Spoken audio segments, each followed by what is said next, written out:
Hi, everyone. Welcome. I'm Julie Kim, and I am the Associate Chair in the School of Architecture, and I'm really happy to be here with you all today. So before I hand it over to Ellen, I do wanted to share that this is our last final public event of this semester's School of Architecture lecture series. We are working on an exciting set of events for the spring, so stay tuned for that. So for today's event, we're so pleased that we're continuing the Redesigning Cities program sponsored by the Speedwell Foundation. This is the third season of these talks, and they're really terrific in how they bring together leading urbanists to talk about and discuss the challenges that are facing our cities today. And you'll hear more about that from Ellen. But before I hand it over to Ellen, many of you know Ellen Dunham-Jones is the director of our MSUD program, but I wanted to take this opportunity to recognize the incredible work that Ellen has done in organizing, curating, and hosting these events, and certainly in bringing the voices of thought leaders, significant thought leaders in urbanism together in this space. It's pretty tremendous. I especially enjoy the conversational aspects of the program with the speakers and Ellen, and then all of you and the questions that you put into the Q&A.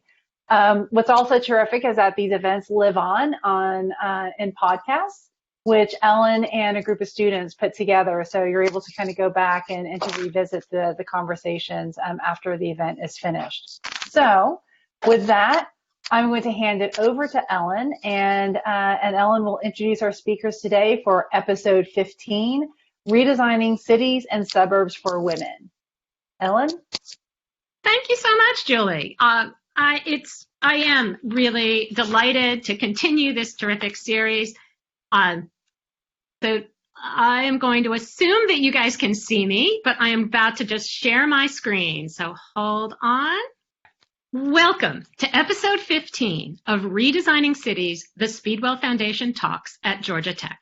I'm your host, Ellen Dunham-Jones, a professor here in the School of Architecture, and as Julie just pointed out, where I direct the Master of Science in Urban Design degree. If this is your first Redesigning Cities event, I invite you to visit YouTube, your favorite podcast platform, or our website to check out the videos and podcasts from previous episodes. As you can see here, we've covered just a great series of topics. They're really pretty fun. Today, our topic is redesigning cities and suburbs for women. Both of our guests, Dolores Hayden and Eva Kail, will kick us off with short presentations on their work. I will then lead a conversation between the three of us, and then Julie Kim will moderate Q&A, and we hope all of you will submit great questions. But before I tell you how to do that, allow me to also put in a pitch for, as Julie said, the School of Architecture lecture series official events are wrapping up today. But we're still having a Redesigning Cities event on November 12th at 1:30 for episode 16, Redesigning Critical Infrastructure for Climate Change. So we still welcome a live audience for anyone who does care to join, and we will make the recording publicly available as usual.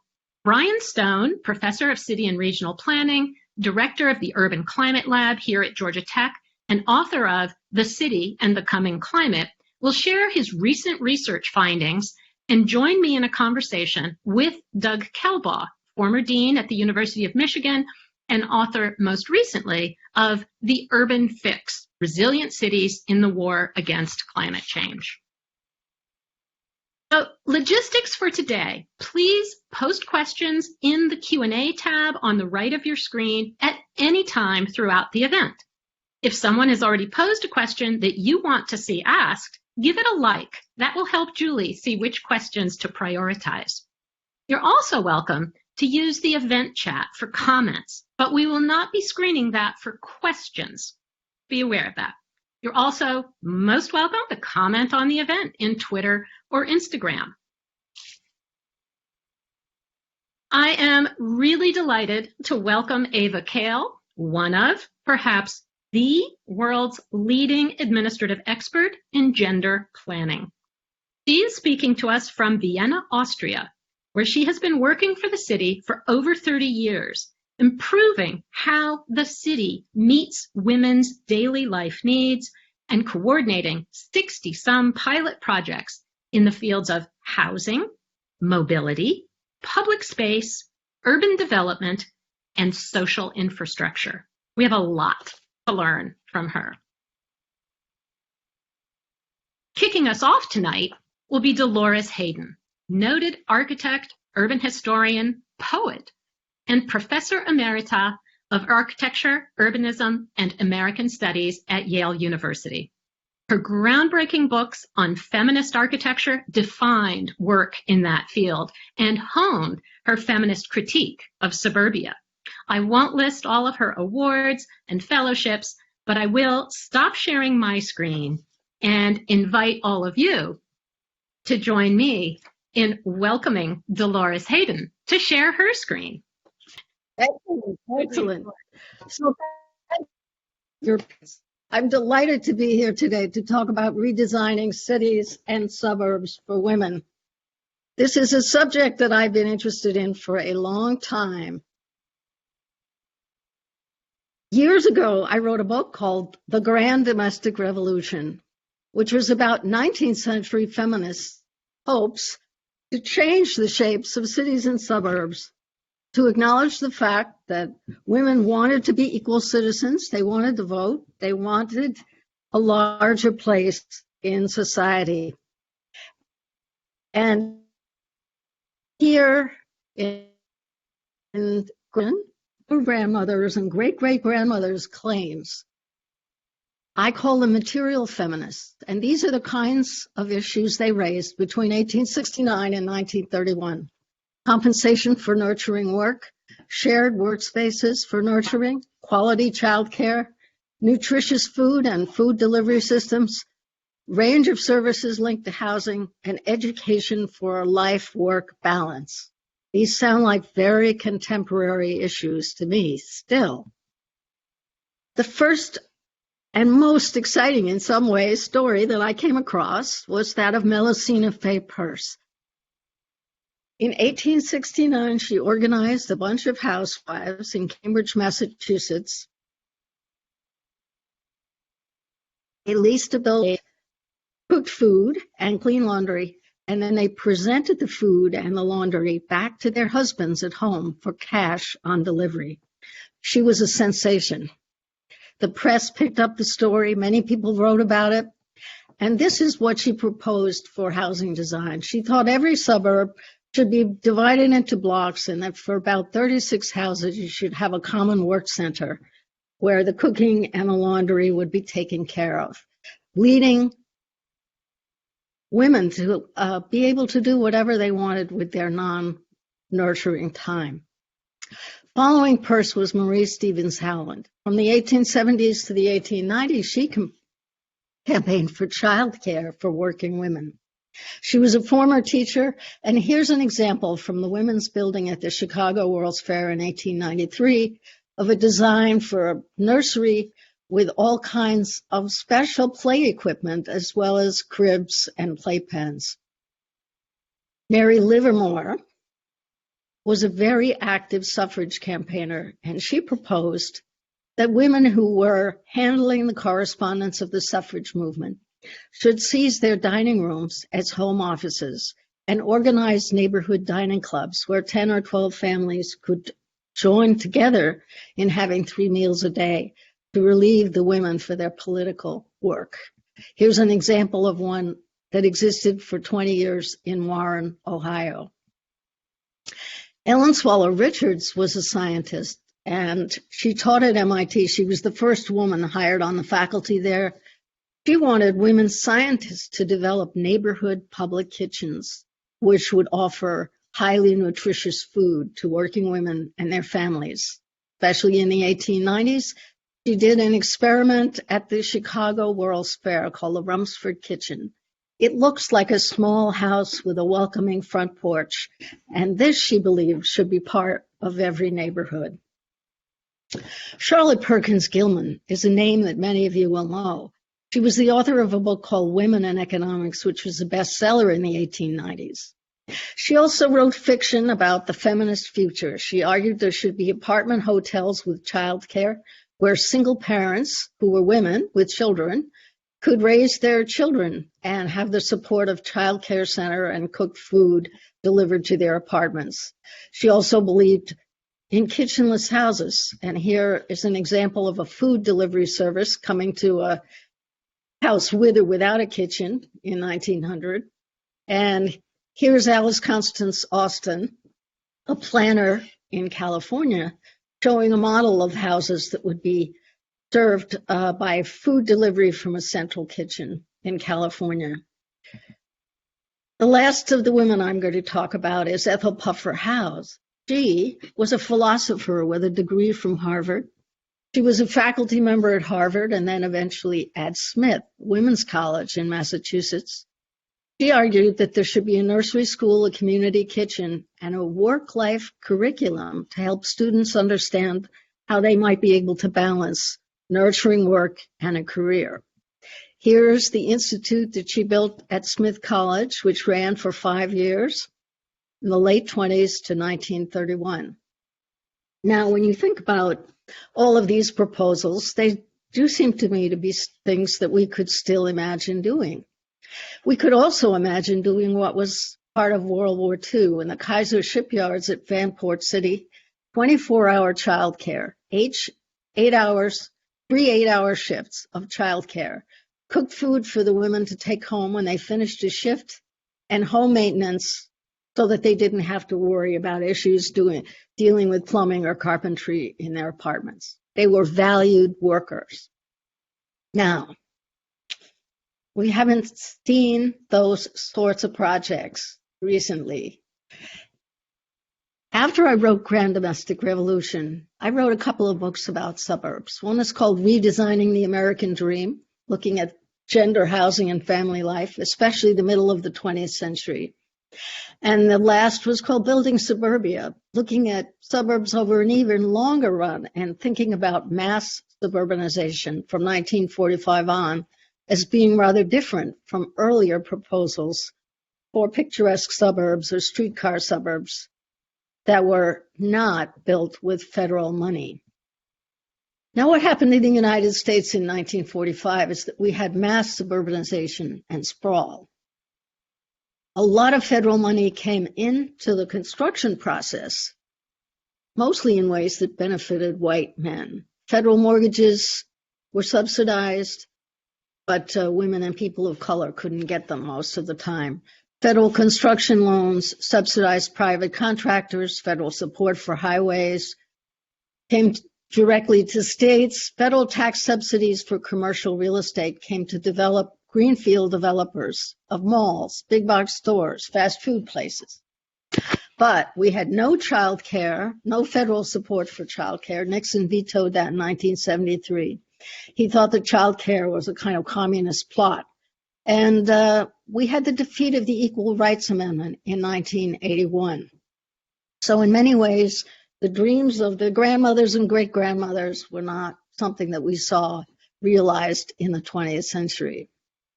Here, instead, is Levittown, New York, where they idolized Mr. Homeowner and Mrs. Consumer. No public transportation, little public space. And here's the feminist photographer critiquing it all in 1947, the housewife with 7 days worth of nurturing. So, right now, people are talking about a Green New Deal. Biden is talking about Build Back Better. And Ellen has created a wonderful book on retrofitting suburbia and a new one to come. But I think the question is, from the point of view of someone who is a longtime feminist and interested in equity, can we imagine a better economic framework for supporting women as valued workers? And can we design better cities and suburbs for women in 2020? That's my last slide. Thank you. Absolutely fantastic. Great questions, Dolores. I can't wait for our conversation. But first, let's turn the screen over to Eva Kail. And there's Eva. Hello to everybody. Thank you for making me part of this event. George, can you please start my presentation? So we are doing this in cooperation. I hope this will work. Vienna is the capital of Austria, and it's also, just to give you the frame of our activities, Vienna is, next slide, please. Vienna is the capital of Austria and also a federal state. Here you see we have a dense historical part of the city, and then we are one of the fastest growing cities in Europe. We have this suburbia and these urban development areas on the other side of the river Danube. Next one, please. We have 2 million inhabitants, to give you an imagination. Life quality in Vienna is quite high, so to give you the framework of our gender planning activities, which have been very supportive. Well, we are always proud to be in this Mercer ranking, although it's about managers' feedback, but nevertheless, life quality can be judged as quite high because we have a good quality of public transport. We have more ways, daily ways are done by public transport than by car traffic.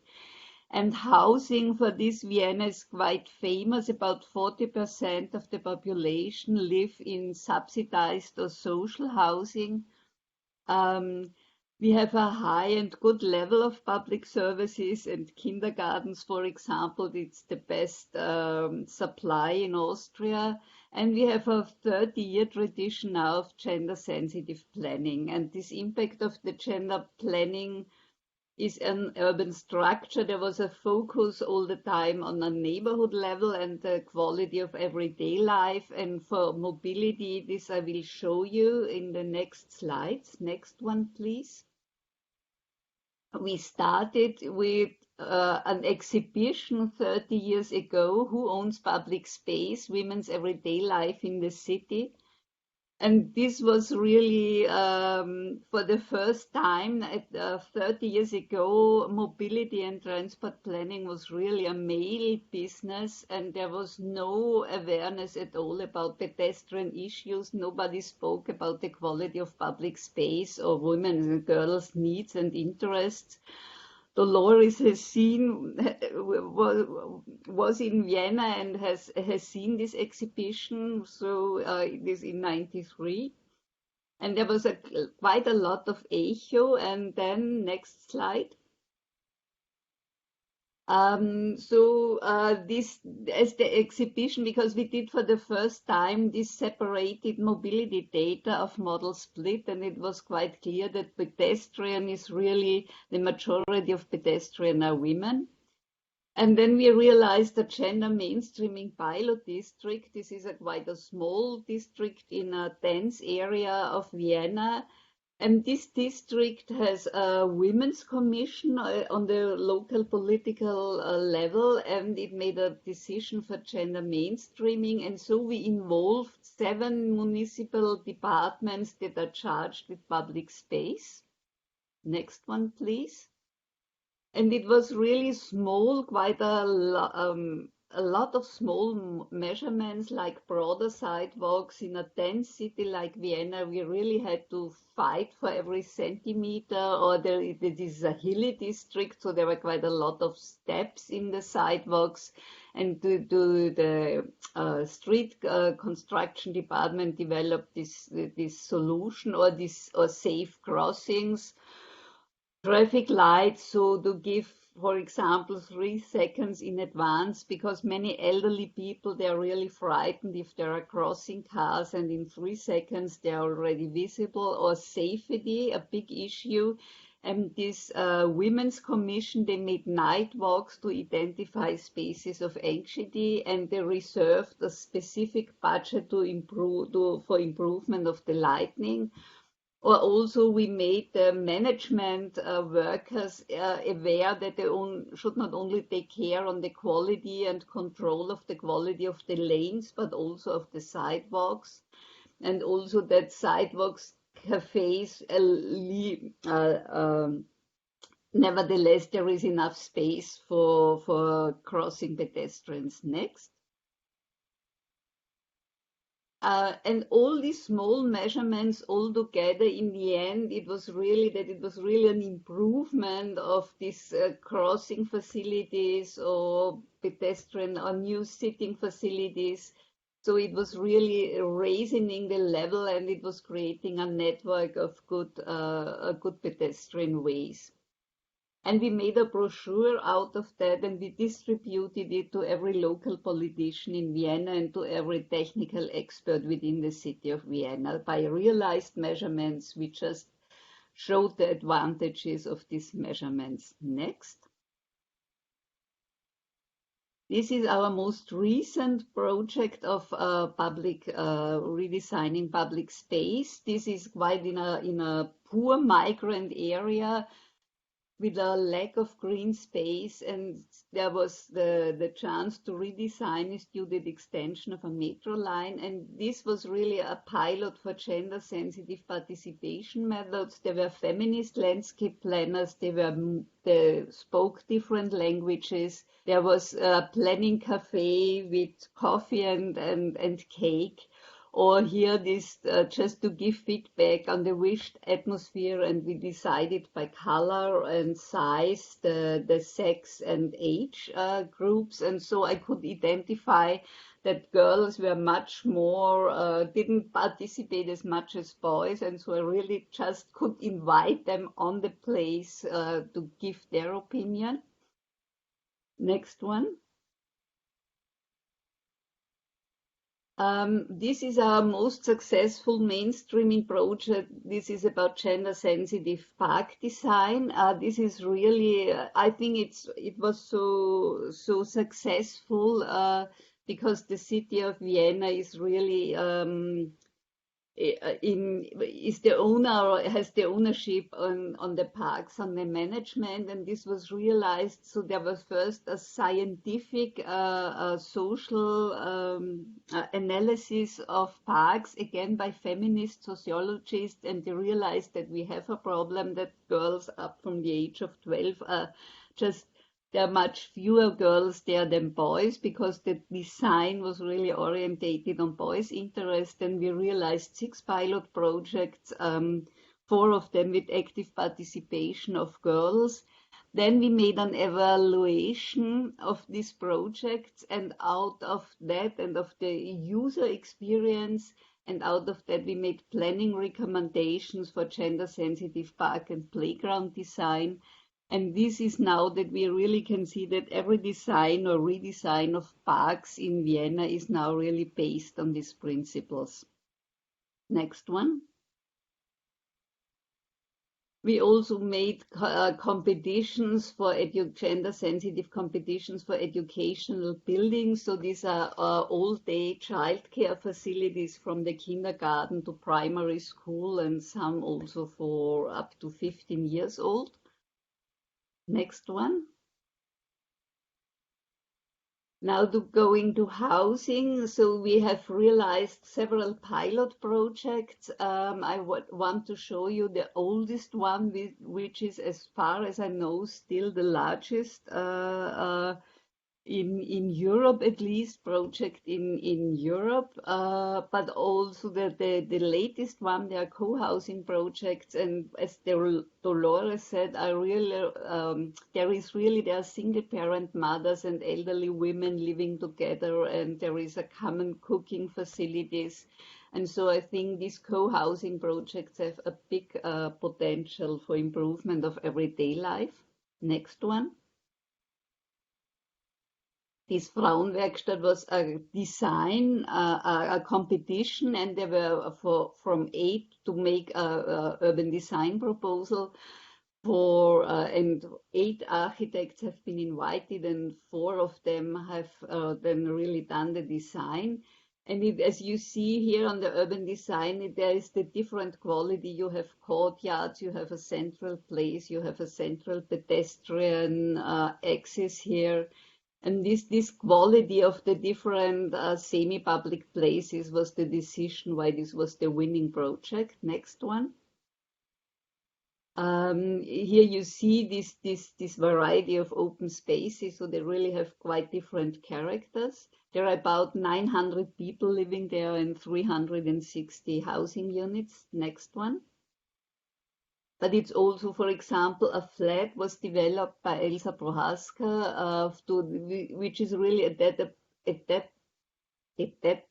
to all the different life phases. And so the rooms, they have the same size, and so you can easily change it, and the furniture will always fit. Next one. Also secondary rooms as primary issues, which is very often neglected by architects. Next one. And changing now to suburbia and urban design. So this is one of our pilots where we really try to see the green infrastructure as the backbone of the urban design. And we developed and decided the building typology together with the shape of the enlargement of the small neighborhood park. Next one. And we had gender experts also in this planning process and the gender advisory board.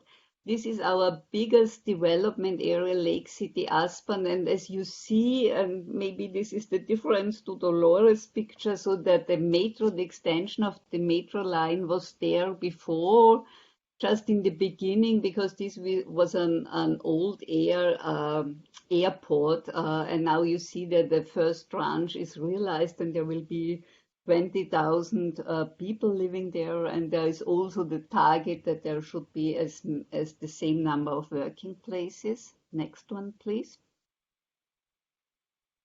And we made here, this was a gender, we have been involved there, and for example, we did a trip chain analysis of different types of everyday patterns and social roles, just to see if the city of short distances really works. And what is quite unique is that this is also a management system. So the shopping street is like a shopping mall, so that it was really, and it was established in the contracts when the development agency sold these sites, that they were obliged to be part of this ground floor system. And on a symbolic level, all the street names are female there. So you have, for example, here the Janis Joplin alley. Next one. Just to give you an impression, and here you also see that, for example, this is the circular structure, and that there is enough, the same space for pedestrians and also lighting facilities for pedestrians, and the central lake and the central park, which creates always social capital. Next one. And just to summarize, so what are the gender relevant principles? So it's part of the polycentric structure. You have seen it on the picture, that is really suburban, and to create really here's a town structure, the city of short distances, this mixed use. Offering working facilities, although this really needs an effort. And there is also by these shopping facilities, there is good local supply and social infrastructure. And what is really important is a wide range of housing types, flat typologies, various tenancy or ownership structures, and the promotion of sustainable transport. So it's really the target that only 20% of the waste should be done by cars, and there are only collective garages. So this is also the idea that you have to go quite a long way to your garage, and so that maybe they are nearer to the public transport station. There's a high quality of public space and the green infrastructure, and a neighborhood management that supports social processes. Next one. if you want if you're interested, just at least literature, we have all to put together all these planning principles and hand-knitted methods we have developed over the years. We have been inspired by other cities and we want to share our experience. You find this in the internet. And you have an European overview, this was last year published, so this discussion about gendered approaches to spatial development, where you find also a more detailed description of all the activities. Next one. So these are my contact data, and thank you for your attention and interest.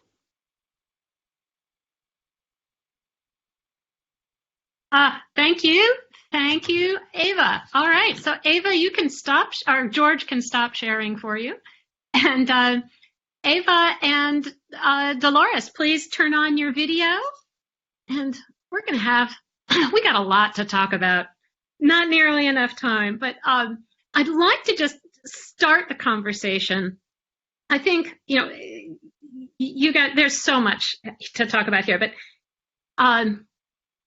I think it'd be nice to start with something a little bit personal. How did you get interested in feminism, bringing feminism into your professional careers? It's not something that I see a lot of students today interested in issues of equity, interested in feminism, but I think they don't know how to bring it into their careers. How did you? Dolores, why don't you start us off? I was an architecture student in the late 1960s and early 1970s at the Harvard Graduate School of Design.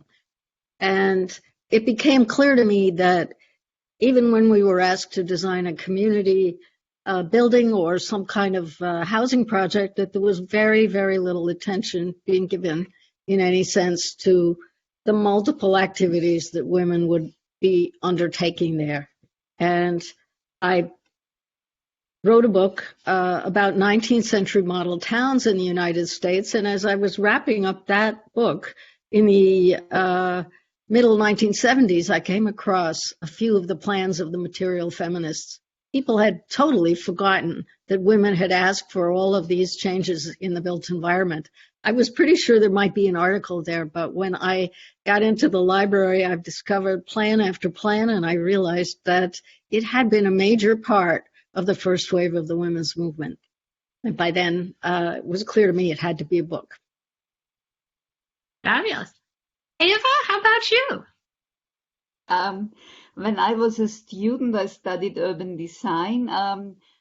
At the Technical University, that was the second wave of women's movement, and there were literature, American literature, and from the Netherlands, but I made and this for me personally, this was really enlightening if you could, your personal unhappiness, if you could explain it from structural reasons, if you are sick for explain.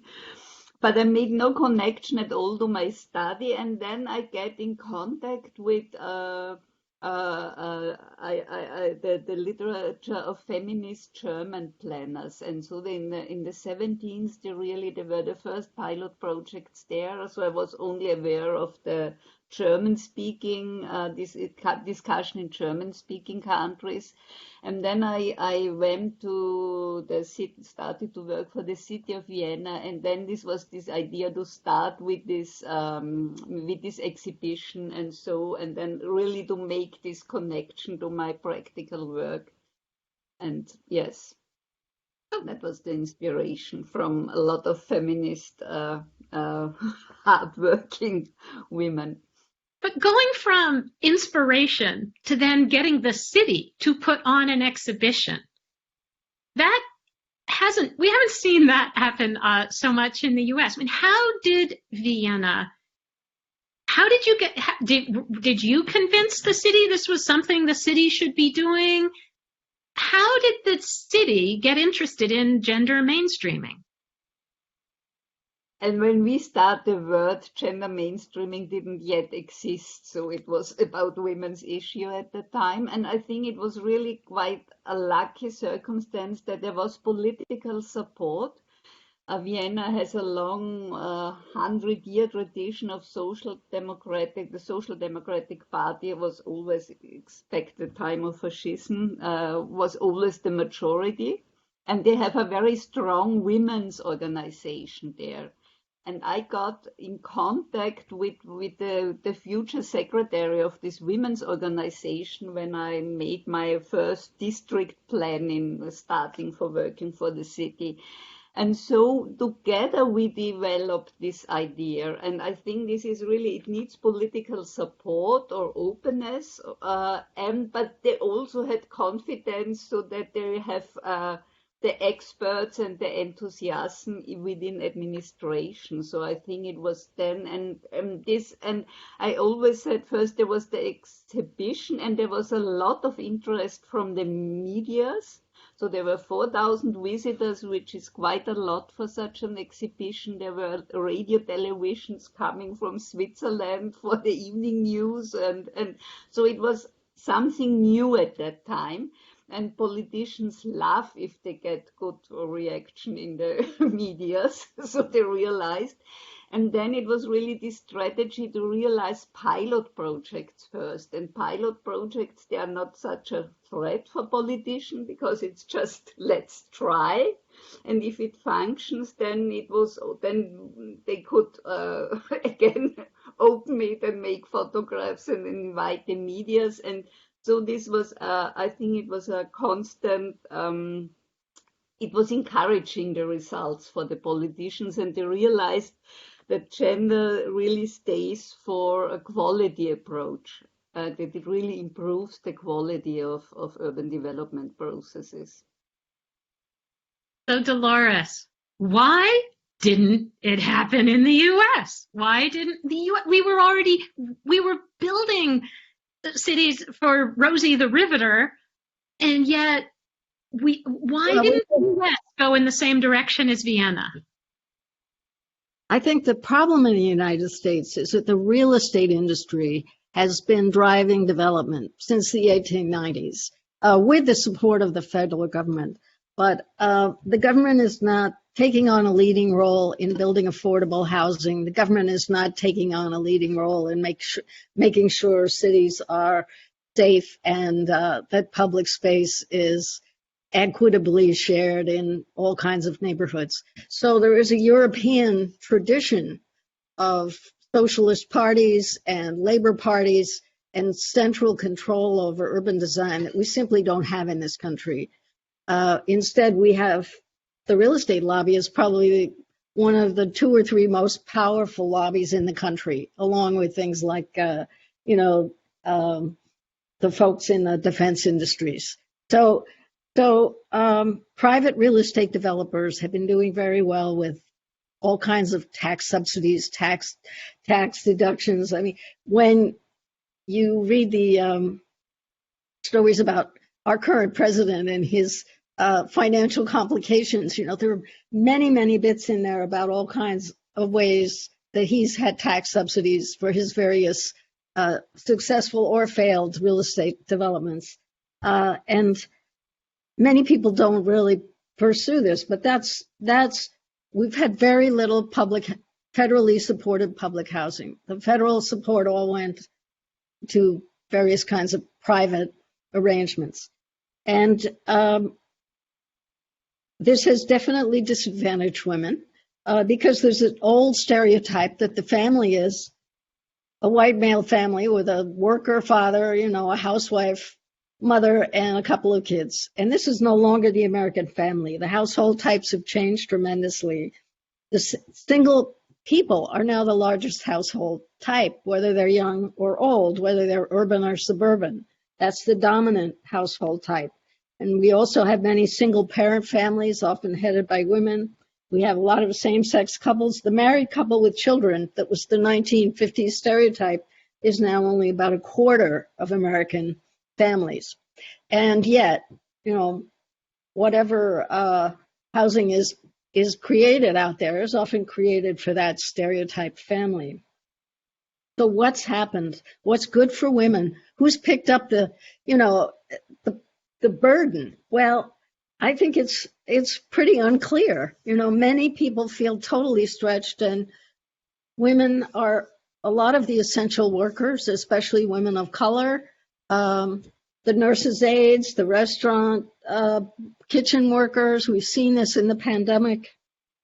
They're not getting much support. Women are struggling to hold the pieces of, far-flung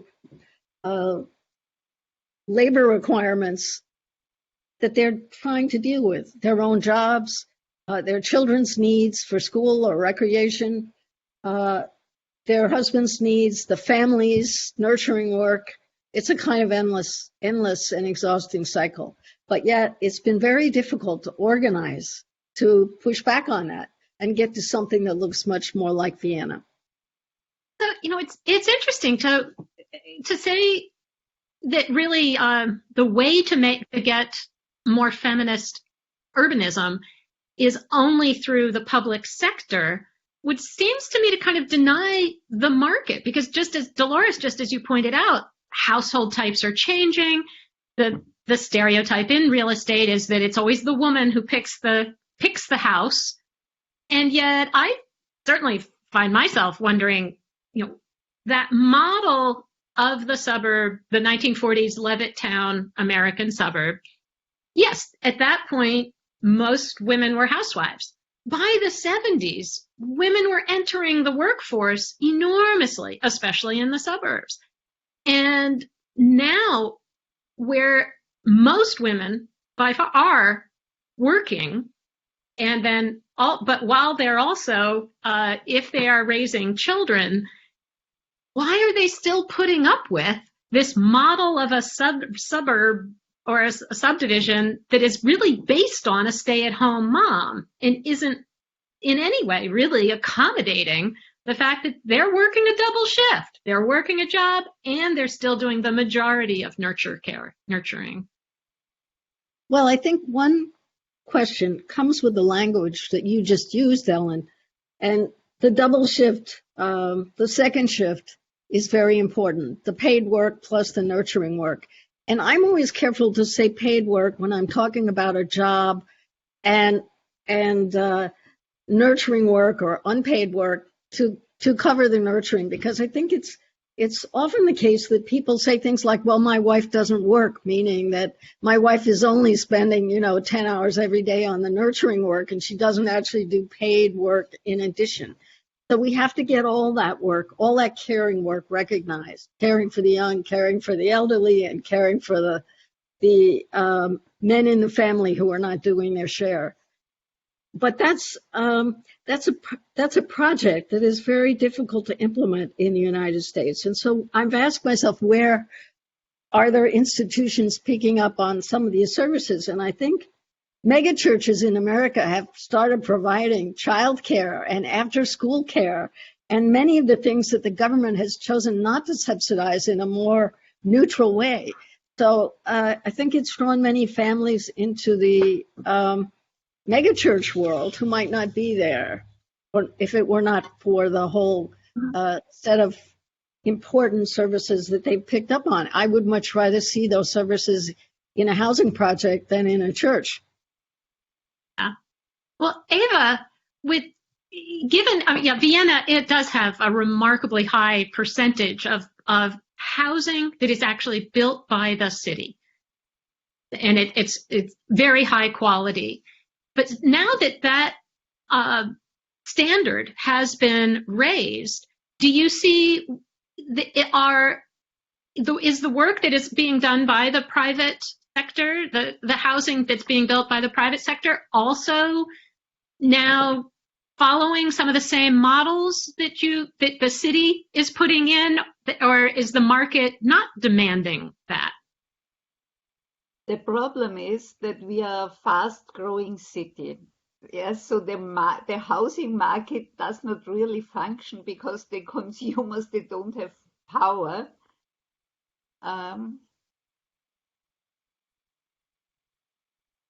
Uh-oh, did we just lose Eva?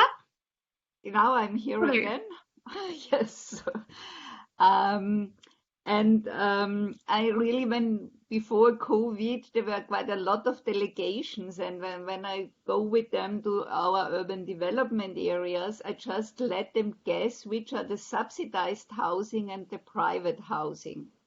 And the quality, you really see it. The quality is much higher of subsidized housing because we have made these elements of concurrence. So we made a quality assessment, and the gender aspects, we have developed a list of criteria out of our pilot project is really part of this assessment. And I've been for many years a jury member for urban developer competitions. And so they really had to redesign if they are not offering, for example, common facilities or very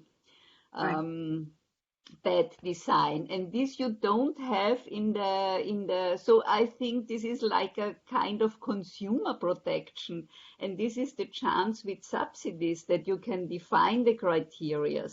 But on the market, I think that's the problem of the housing market. If you are in need, your position is quite weak. And in the very high rise price segment, there you have a lot of quality, but this is not affordable for common people. And I think this is really the strength of Vienna, that we have this stock of social housing and we have the system of subsidized housing, and this really makes it possible to ask for quality. And what we also have now is this possibility for, we called it urban design contract. So if investors want to have an upzoning, and because they need these zoning plans, we have now the possibility to make contracts with them, and we oblige them now, for example, to make a kindergarten in the building. And for example, I fight it not only to define the number of children there, but also the square meters for the green areas, because this is very often neglected again. So with these contracts, you again can implement your quality expectation. And I think it really depends on the kind of political mindset, where engages a city or a community. So Dolores, you famously wrote an essay and asked the question, what does a non-sexist city look like? So, but if we're designing cities really around assuming kind of at a certain level stereotyping women as, yes, women will be both the nurturers and doing paid work, are we still, is Vienna the model of a non-sexist city, or is it actually still kind of reinforcing those traditional roles? Just making it easier. I really admire Eva's presentation of the gender-sensitive park design, the gender-sensitive schools, the gender-sensitive housing. I think all of this is really lessening the stereotypes and constraints that have come with that old 19th century model, kind of Victorian family with the patriarchal family with the man in charge. So I think you've gone a tremendously long way towards showing that the changes that can be made will make life easier for everyone, but benefit women, but make life much pleasanter for everyone. And it seems to me that's where we want to be. I brought a quotation from Susan B. Anthony to this meeting. Away with your man vision, she said in 1871. Women proposed to reject them all and begin to dream dreams of their own. I think most of those dreams were about economic independence and infrastructure to support society, both single people and families, in ways that would be equal for men and women, that they would be equal citizens. They could be equal as children in school, they could be equal as people at home, they could be equal as people in public space. And we haven't really seen that in the United States. I'm not sure we've even voiced the demand as clearly as Susan B. Anthony voiced it back in 1871. And I would like to imagine that we move in the direction of many of these changes, but I have to ask myself if the current movements that are so vital and lively, such as retrofitting suburbia or the Green New Deal or Building Back Better, are incorporating an understanding about how economic roles and the built environment must work together to build equality.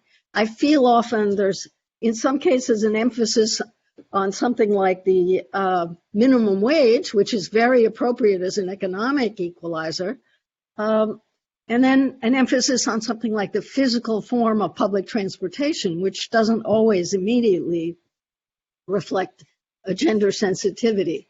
So I think we have a long way to go in bringing the issues together around many of these current movements that are really lively, making sure they're all doing some thinking about gender at the same time they're thinking about economic inequality or climate change or the physical world of suburbia. How do we put this all together effectively? Fabulous, fabulous questions. Eva, you have answers?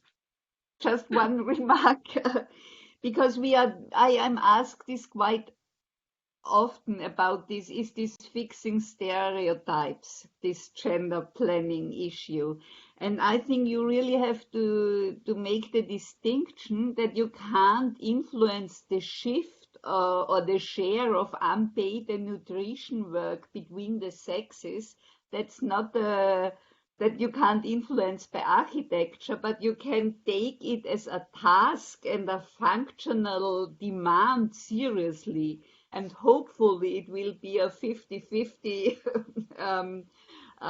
improvement, and it will also relieve the everyday struggle for men. But I think it's really what you can influence on what level, and this is my answer, that I think it's not fixing stereotypes it's really making the invisible visible, and to take nutrition and care work really seriously as other functions within the city. And I think this really, if you take it serious, it really changes the shape of cities. Very well said. All right, I think at this point, I'm going to invite Julie Kim to turn her video and microphone on, and Julie to sort of moderate Q&A. Wow. Still invite others, if you have questions, get them in the Q&A box. Now's the time. What a great conversation. I'm just here, just kind of like soaking it all in. And Eva, your last point when you talked about making the invisible visible is just such a precise way of articulating really what both you're doing at the scale of the city, and then what Dolores has been taking on at the kind of scale of the house. And so casting this kind of lens on these kind of opportunities to foreground, designing for women, designing by women, and with women. And so there are a number of questions in here, and I'm going to keep an eye on time, so I'm going to try to make sure we get to all of them. Knowing that the majority of our audience, a number in our audience, are current students, or maybe are recent graduates and making their foray into practice. There's a question about, when they're thinking about design in their design studio or in practice, they find themselves thinking more about about people in general. They're not being specific, kind of thinking about a specific gender, like spaces for women or spaces for men. And so what kind of advice would you give to our students and our young alumni about things they should be considering, or they could be thinking about, learning about, researching relative to issues of feminism during a project? Like, where do they start? Well, I would say that when you talk about spaces for people, that's fine. But you have to know that this country has had a long history of restricting which people can be in which spaces and what happens. And so from the 19th century on, the Jim Crow sense of space was that African Americans would never have the same access to space that whites would. Not only could they not go into restaurants or stores, but they were supposed to get off the sidewalk and get out of the way when a white person was walking by. Women also were not expected to be full participants in city streets. It was true probably throughout a lot of the 19th century that a woman walking alone on the street in a city would be considered a public woman, that is a prostitute, because a respectable middle-class woman would have a man accompanying her to make life safer for her. So when you understand those conventions and you bring them forward into the 20th century, we still had a great deal of violence against women in streets in cities, and we do today. So it's not just that happy people are wandering around in public space and they're all just people. We've also had a lot of neglect of really taking care of children in public spaces, thinking about safe places for children to be. So I would say look first at the history and then think a little bit more about just drawing in those scale figures of men, women, and children in your drawings and assuming that everything is fine. That's great. Eva? I think it depends on the design task and on the level. For example, if we have made analysis for urban design or redesign of an area, it makes sense to really stand in different shoes and imagine and judge really that you are now a aged person and you have difficult to walk for long distances, for example, or that you are stressed workaholic, or so to really to see it from different this gender lens and really to analyze it, and because sometimes it's not good for everyone. I think the self-understanding of the planning profession is that we know what is good for everybody, but nevertheless your own everyday experience influences your decision, because you have to decide all the time conflicting interests, and then it makes sense that you systematically prove the criteria of your decision. And so maybe this could also be quite playful, just to have this fantasy and see.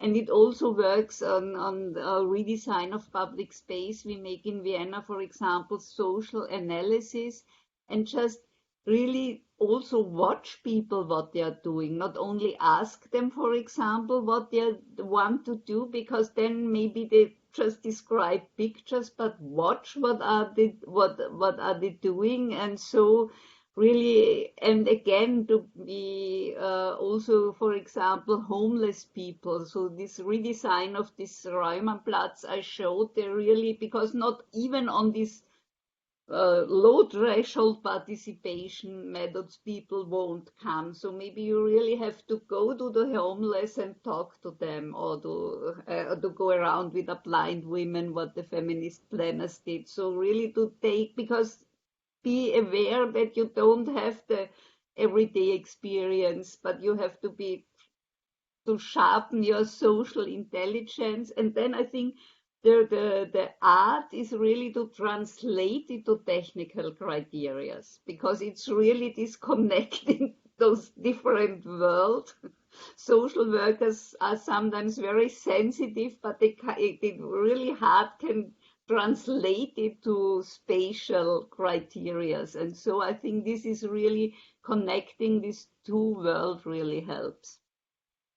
That's great advice. I mean, I think that, always, when we come forward and we're presented with a design problem, part of the challenge is to recognize our own assumptions and then be willing to challenge those. And so I really appreciate, you talk about just like going places and trying to really see It's different than just kind of looking, but, to really see. I want to turn around the conversation a little bit. And it goes back to part of the conversation when Ellen asked the question about the paid work versus nurturing work. Questioning why have things not changed. And Dolores, you responded in talking about the private real estate lobby and its power, and how powerful it is. And so someone posted in the Q&A, basically saying yes, there is this kind of tacit assumption that women are the responsible parties for their children, right? That they give the child care, they also provide the kind of domestic support. So now, if thinking about our current condition with COVID and this pandemic, is there an opportunity, though, here to create a push for better childcare and other supports for families, similar to what happened after World War II? Can we find the silver lining on the pandemic? During World War II, women were recruited to factory jobs that men had previously held because men were in the military. So those women were essential defense workers, and that's why some defense contractors were going to recognize that absenteeism was going to be a problem if a woman was taking care of a sick child or couldn't otherwise come to work because of family responsibilities. So they did their best to really provide those essential substitutes. Now, right now, yes, women are essential workers in hospitals and in other kinds of essential businesses, but I don't see anybody asking themselves how they could do a better job of supporting those workers. I don't think we've put it in the same way. Maybe it's because they're not industrial workers. There are no private corporations saying this will be cheaper for us in the long run if we give them a better deal. I think we could say, yes, hospitals maybe should be doing this. I don't see it happening. We could imagine ways that we could talk about making life better for hospital workers. I haven't seen anything along those lines. Mm-hmm. And so COVID is, yes, it's a chance for us to imagine huge amounts of government money going out to relieve distress. But in this country, I think a lot of our money has gone through private corporations to keep them going. Airlines, drug companies, at least as much as went to individual workers. So possibly with a political change, if we should see a political change, maybe we'd see something happening then. Mm-hmm. I like to be optimistic, but I'm not sure. Okay. Well, I guess switching the question, like framing it a little bit differently for Eva, still about the pandemic, but more asking a question about the current state. What kinds of challenges have been presented relative to the equitable access to public spaces and transportation in Vienna in this kind of day of the global pandemic? I mean, what are some of the things that you have observed there? Yeah, in the beginning, I was quite, when it started, we had this lockdown in March and April. There was a kind also of optimism. So this was really this reduced, if you take the car, there was few car traffic, and you really, you could hear the birds in the city again singing. And so it was really this changed environment. And there was this hope of, to use it, we have the climate crisis and we have this health crisis, and now maybe we can, with a strong effort, we can change it, the structure to a better mood. Now I have the impression it's really more the danger of quite a backlash. Mm-hmm. And it's really, and in Europe it was interesting because this was regulated on the national level, that we have this lockdown and homeschooling, and there were really a lot of women, and so traditional patterns were reinforced, and they were really completely exhausted with this management. And there was Denmark with a female prime minister, and they were the first to reopen the schools. So you really see again, like Doris describes it, so the values in Austria, the shopping malls reopened first, yeah. So it was really, you could really see, and there were a lot of very few women in this crisis management circles, and this would be very interesting to analyze this, what measurements with what participation of, and again, everyday experience is involved. Maybe Yeah. I think the only thing is in the transport system that people now realize biking and going go longer distances by foot. But the other thing is that they avoid again public transport. So there is, and go use again cars. So this is a bit tricky also. I apologize. You hear my dog barking in the background.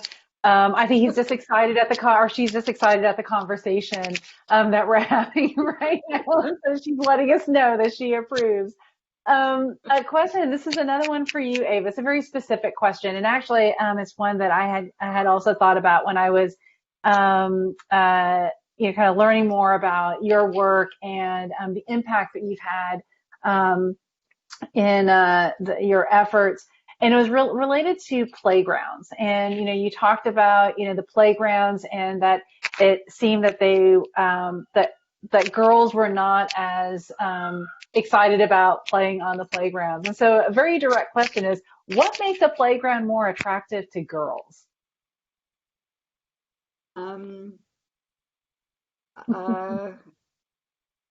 For example, it's extremely important if you have a user oppression of, if it's small space, and we have in the inner districts, there are really small parks and playgrounds, and then really the strongest take it all. Yeah, so if the less so this is really a problem for younger boys and girls, and we have these soccer cages, for example, to play soccer, and then you need high fences to protect it when there is a few plays. And this is really, and when this is very hermetic, it's really used by the strongest. And if you open these fences, for example, and we designed feminist landscape planners again, we made a small competition for our first park pilots, and they invented, for example, it's like this, a V, so that that several groups could use it at the same times. And girls, for example, they like just to sit first and watching what is going on, who is there and who is using the space, and do we want to share the space with them. And so if you offer sitting facilities, and we made real an evaluation, so there are more girls now using this. This is one thing. Or girls also like to communicate as a group. So we made with this participation process, there was a group of 16, 70-year-old migrant girls, and they defined it very clearly. So they want to communicate with boys. So beneath this soccer fence, they like to have this contact zone for interesting contacts. But then they wanted to have their sport areas for themselves. And they said, please, we are interested in running, and don't make it at all, that this should not become another soccer area. And then they said, we want to have our retreat zone for communication as a girl group. And I think that they find it quite clearly what their interests are. Great. Someone, Susanna Drake, posted in the Q&A, leggings are a gender game changer in playgrounds. I think it's time, but do I need to pass it back over to you now, Ellen? Okay. All right. We're very close to that.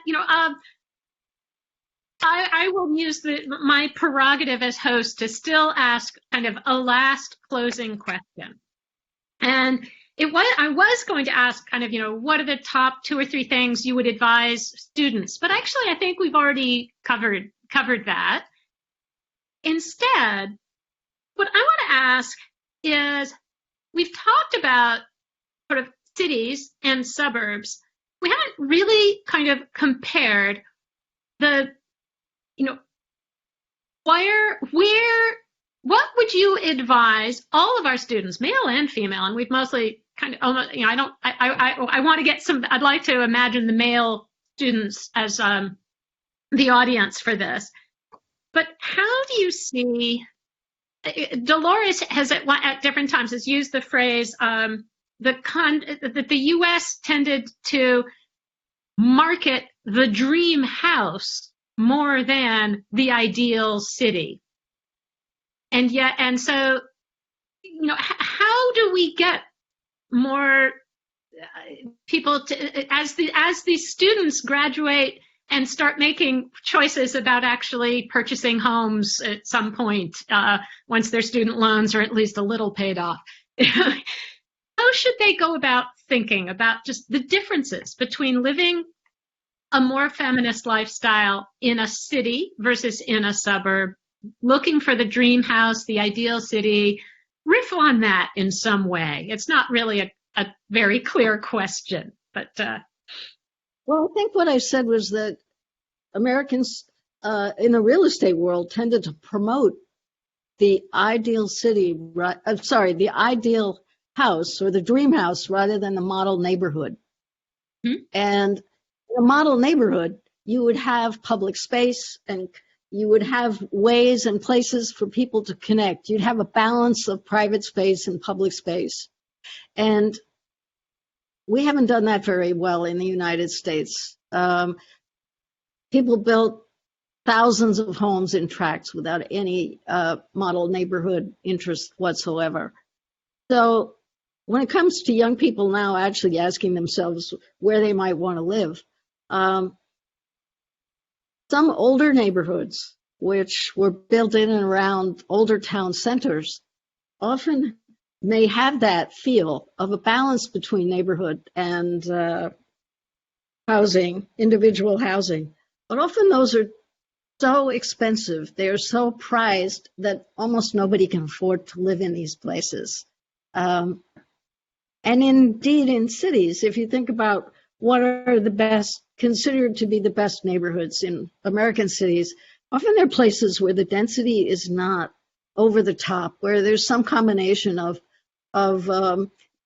older houses and some lively commercial districts and some public space, parks, for example.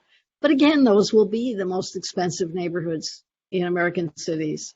So it's very, very difficult to find something that's both affordable and exhibits a balance of uses. And I think that is a real definition of what the problem is in this country. As a young architect or a young urban planner with a good job, you just can't necessarily find your way to a good neighborhood.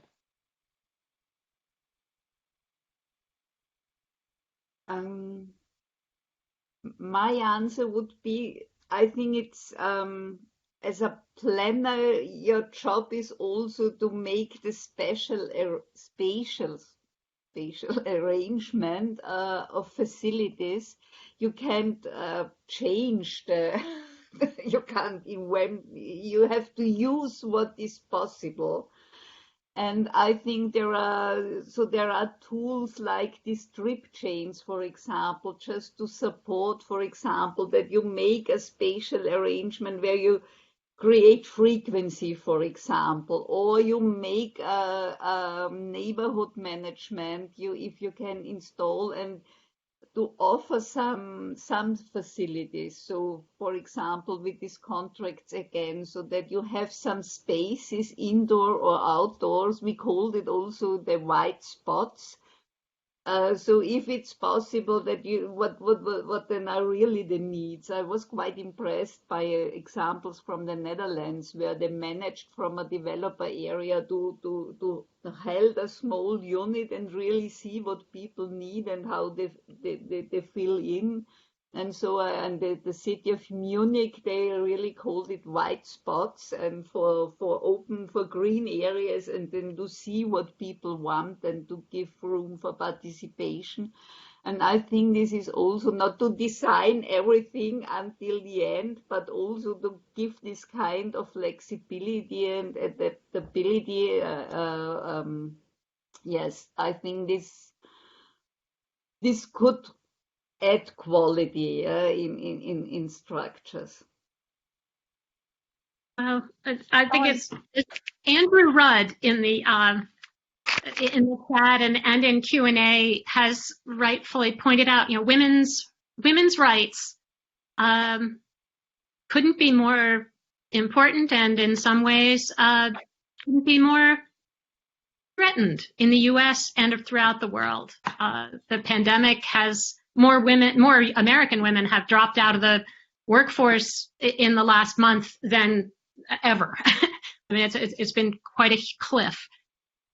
So we obviously, there's a lot of opportunities for redesigning our cities and suburbs for women. And I really want to thank you so much. Eva, Dolores, Julie, everyone in the chat and the Q&A. Sorry we didn't get to all the questions, but thank you. Thank you